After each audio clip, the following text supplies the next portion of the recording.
Hey yo yo yo! Salut les turfeuses, salut les turfeurs, bienvenue pour un nouveau pronostic de Benoît Requin. Ok, place au pronostic du Quintet du lundi 1er juillet, direction Clairefontaine pour le prix Léopold Dorsetti.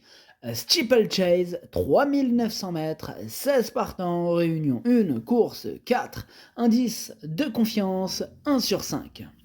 Petit retour sur le quintet de ce samedi, il y a eu du trouble fait à l'arrivée. Et cette vidéo, je la tourne avant l'arrivée du quintet de ce dimanche. Et je reviendrai dessus demain. Ok, c'est parti, on commence les pronostics et on commence avec le numéro 1, Rose Secrète. On écoute l'entraîneur Matteo Viel. Rose Secrète, il a une belle carte à jouer dans ce tournoi. Sa récente sortie à Hauteuil est très satisfaisante.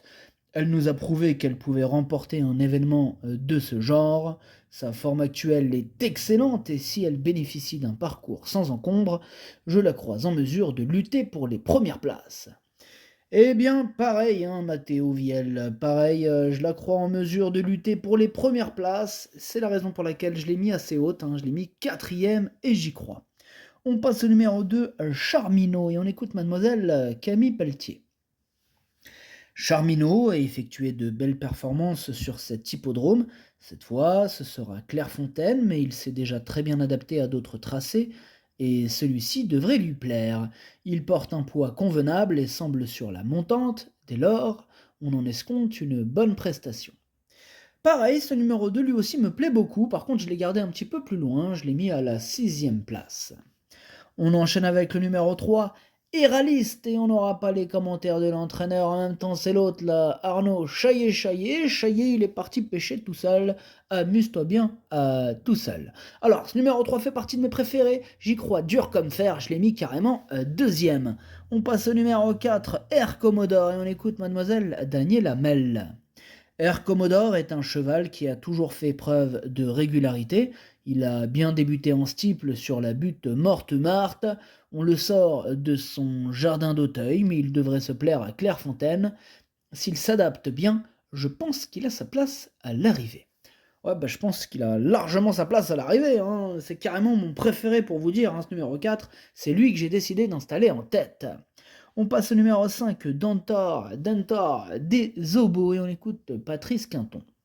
Dentor des Obos n'est pas vraiment un cheval de terrain lourd, mais sa prestation a été très bonne en dernier lieu. Il fait bien Clairefontaine et est en pleine forme. On l'a préparé pour cette course. Vous avez entendu, c'est une course visée, en tout cas ce numéro 5. Je l'ai gardé très haut et je l'ai mis troisième. On passe au numéro 6, Slice and Dice, et on écoute William Menuet. Slice and Dice a déjà couru de bonne façon à Clairefontaine par le passé en haie, et il n'y a pas de raison qu'elle ne fasse pas bien le steeple. La distance lui correspond bien et elle va trouver un bon terrain qui sera pour l'avantager. Elle est bien placée au poids et on y va avec des ambitions, la jument étant dans un bel état de forme.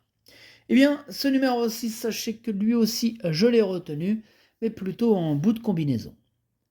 On passe au numéro 7, Moutalade, et on écoute Pascal Journiac.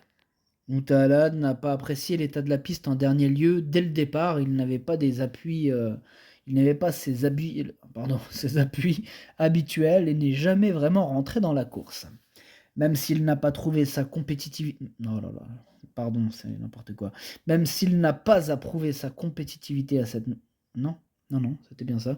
Même s'il n'a pas prouvé sa compétitivité à cette nouvelle valeur, il mérite d'être repris. Il va découvrir le profil de l'hippodrome, mais il devrait s'y plaire et la piste roulante sera aussi à son avantage. Une place est possible. Une place est possible, nous dit Pascal Journiac. Je suis d'accord avec lui, je l'ai gardé, ce numéro 7, lui aussi. Je l'ai gardé en toute fin de combinaison. On passe au numéro 8, Harmonie Denay, et on écoute Gabriel Linders. Harmonie Denay, elle découvre le parcours. Bon, il y a donc des interrogations à son sujet. Nous allons courir petit bras, mais si elle peut prendre un chèque, nous n'allons pas l'en empêcher. Ça bafouille, Benoît Requin aujourd'hui. Enfin bref, veuillez m'en excuser, ce bafouillage, oh là, qu'est-ce qu'il bafouille? C'est incroyable quand même. Ouais, il y a des jours comme ça, mais c'est que j'ai un peu la gorge, un peu la voix cassée. Ouais, je trouve des excuses, hein, vous me direz, ouais. Ouais, ouais. C'est des excuses tout ça. Tu bafouilles, c'est tout, assume. Et oui. Enfin bref, ce numéro 8 pour ma part, je ne l'ai pas retenu. On passe au numéro 9, Flash Davier, on écoute Yann Lerner. Flash Davier peut avoir un programme cet été si elle s'adapte à ce tracé. Je pense que ses quintés sont un peu moins forts qu'à Hauteuil, et elle a déjà bien fait sur des tracés coulants. Dès lors, on en escompte une bonne prestation, hein, d'autant que sa forme actuelle ne fait aucun doute. Eh bien, ce numéro 9 pour ma part, je l'ai gardé. Il me plaît bien, hein, je l'ai mis à la cinquième place. On passe au numéro 10, Joli Look, et on écoute Lubos Urbanek. Joli Look a été desservi par son gros poids en terrain profond dernièrement. Il ne faut pas prendre au pied de la lettre cette prestation car c'était une course préparatoire en vue de ce prix Léopold Torsetti. Il progresse au travail et je compte sur lui. Ok, merci, Lobos Urbanek. Alors, ce numéro 10, sachez pour ma part que je ne l'ai pas retenu. On passe au numéro 11, Django Derry, et on écoute Michael Serrar. Django Derry est arrivé à l'écurie après sa dernière sortie et tout se passe bien. Il affiche une belle forme et cette fois on revient dans un handicap. Au regard de ses courses, il semble apprécier les courtes distances, raison pour laquelle je le présente ici en espérant le voir bien tenir sa partie. Merci Mickaël. Ce numéro 11, lui non plus je l'ai pas retenu, par contre lui je l'ai pas non plus écarté, étant donné qu'il est à l'arrière de ma petite liste des possibles troubles faits. On passe au 12, quel patron, et on écoute Pascal Journiac. Ah mais quel patron, ce numéro 12, quel patron. Ouais, et par contre, quel patron, il est plus à son affaire sur le steeple que sur les haies, hein. Mais en steeple, il a pris des gains en province. Alors je tente l'aventure ici, même si je pense que sa valeur ne lui donne pas beaucoup de marge de manœuvre, hein, et qu'il affrontera de meilleurs adversaires. Toutefois, à l'issue d'un parcours sans encombre, je ne serais pas surpris s'il venait accrocher une place en fin de combinaison. Vous avez entendu cet avertissement de Pascal Journiac, hein, c'est pas non plus une totale impossibilité, selon ses dires. Moi, pour ma part, je ne l'ai pas retenu. On passe au numéro 13, Soligo, et on écoute Yannick Foin. Soligo, il a prouvé cet hiver à Cannes-sur-Mer qu'il était compétitif dans les handicaps, se présentant dans une forme irréprochable, ayant déjà bien couru à Clairefontaine en haie, il peut venir lutter pour une place à l'issue d'un parcours sans encombre. Ok, merci Yannick Font. Pareil, ce numéro 13, lui non plus je l'ai pas retenu, et il est en plein milieu de ma petite liste des possibles troubles faits. On passe au numéro 14, Joyful, et on n'aura pas les commentaires de l'entraîneur, toujours le même et toujours tout seul, Arnaud Chaillet, comme on l'a dit tout à l'heure, Chaillet, il est parti pêcher tout seul, amuse-toi bien tout seul. Alors, ce numéro 14, je ne l'ai pas retenu non plus, par contre c'est lui mon gros regret, c'est lui mon cheval de complément, en cas de non partant, attention possible, cassage en vue. On passe au numéro 15, Jumper Sacré, on écoute Erwan Graal. Jumper Sacré s'est mis un coup sur un boulet en dernier lieu, rentrant boiteux. C'est la raison pour laquelle il n'a pu faire une belle ligne droite. Tout est rentré dans l'ordre. Ce parcours un peu plus coulant devrait correspondre à ses aptitudes. Il est compétitif dans cette épreuve.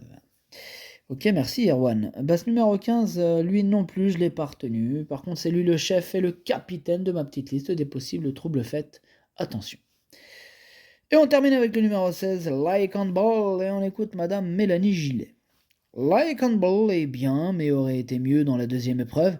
Cela dit, s'il répète ce qu'il a fait l'an dernier dans cette même course, il peut surprendre. C'est vrai qu'il était arrivé quatrième à plus de 40 contre 1. C'est vrai que ça fait peur quand même. Ça me fait peur pour ma part parce que je ne l'ai pas retenu, donc ça fait peur. Mais si vous le mettez, il n'y a pas de raison d'avoir peur du coup. En tout cas, ce numéro 16, c'est un regret. C'est mon deuxième cheval de complément en cas de non partant. Attention.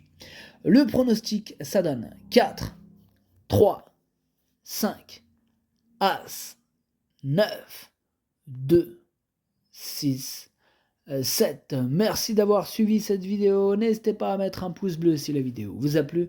Pour accéder à tous mes tickets pour la course du Quintet, rendez-vous directement en description de la vidéo. À jouer avec modération. Bonne chance. Chopez-le moi. Ciao.